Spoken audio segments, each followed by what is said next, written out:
belonging to organizations. Asapo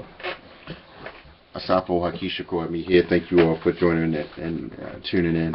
Let me just elaborate, take some time. Many people always make statement about, belonging to organizations and why we need to belong to an organization. Well, I do scarcely belong to some particular organizations, though I do not necessarily limit my aspirations or my connections to any individual organization. Every organization must serve its unique purpose. And what I found, for instance, is that through my experience when I've attempted to be in an organization, that many of these organizations become real ideologically driven to the degree that the people just don't move forward under poor quality leadership. And so you have people who want their little serfs, their little colonial little puppet little organizations, shall I say. And for the most part, many of these different organizations are not empowering. And that's, the most sad thing that we have. Many of these African-centered, cultural, conscious groups, they have failed, to really develop and set some standards for the people. I mean, I've been in some in the D.C. area where everybody's eating anything, just all kind of children walking around with like little skinny pants and little chains on, these little gargoyle shirts or whatever, the kind of skull shirts on. It's like showing up to events like that. It's like you wouldn't have that at a church. I mean, I guess you do, but not how my grandmother and them had it when we eat. They took me to church. So I'm saying that I'm not ideologically limiting myself. I read too many books. I know too many people. I know that there are good characteristics in different people, as well as not so good characteristics and knowledge that can be gained from these different individuals. But I found, honestly, that the bar is so low. The bar is so low amongst these Afrocentric groups and many of these other organizations. People don't even know what to eat. I mean, people are spending too much time idle, being miseducated. People don't, we don't know like how to drink clean water.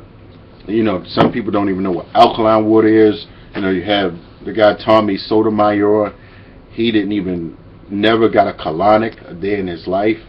And, Tahuti Matra, he think that that's okay. But,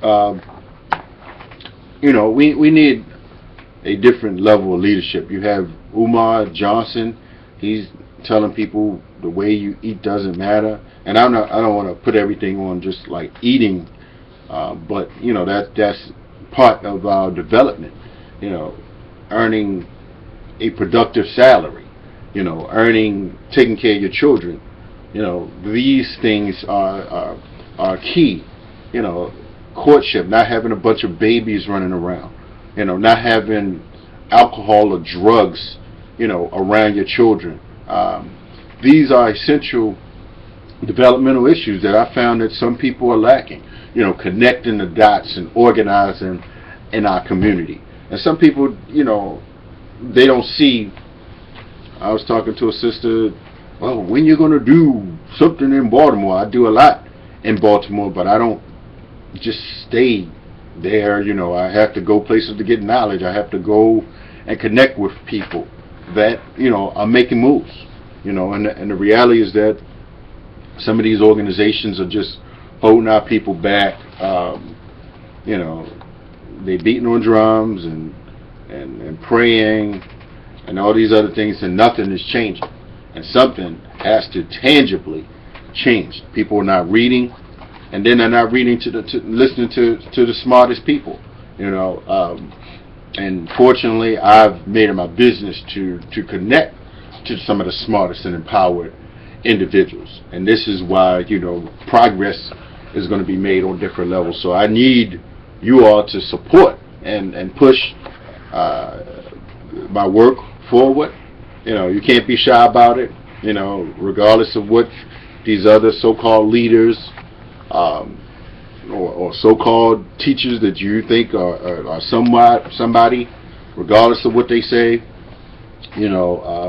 I know that the mission and the plan and objectives that I have are essential to our empowerment.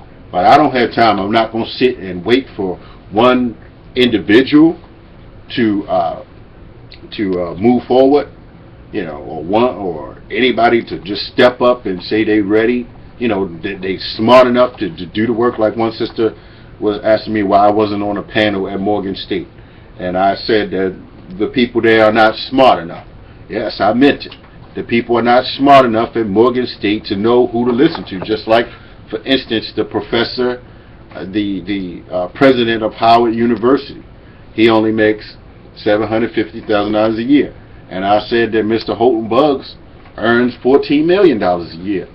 This professor at Howard has a PhD. He's the president of Howard. Holton Buggs has no college education. I'm just saying, not that I measure manhood based upon dollar, but somewhere along the line, individuals are going to have to make it about some dollars. All right, let me just make it plain, and not that anything about Holton Buggs or anyone else. Mr. Adair, my personal mentor and coach in the DMV area. Not that whatever their other issues or character supersedes or the president of Howard, but we're going to look at this miseducation deeply. And so I'm laying the foundation and teaching on some unique areas.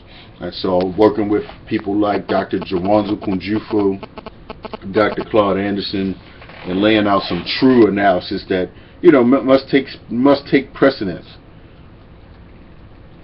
That must take precedence in our community.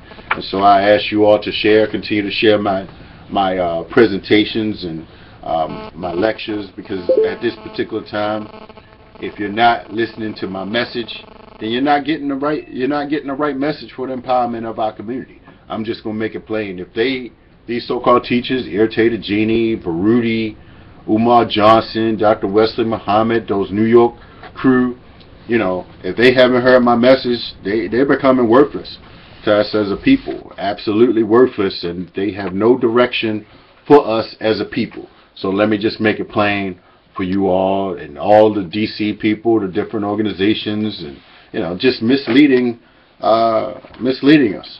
And so, it's time for true leadership to rise. Peace.